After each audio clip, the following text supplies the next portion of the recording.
How to hide apps on Samsung.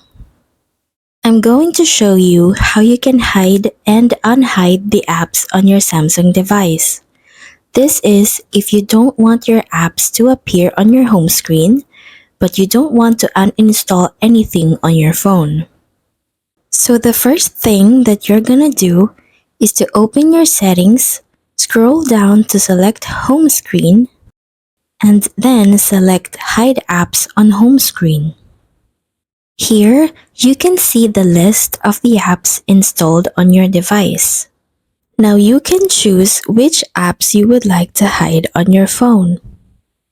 For example, you would like to hide Instagram on your home screen. You're going to tap this circle and then click Done. And Instagram should disappear on your home screen.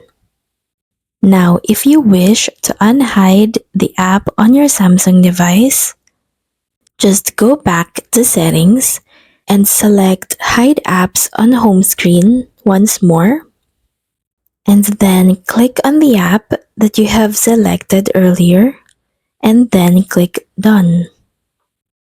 And the app should appear again on your home screen.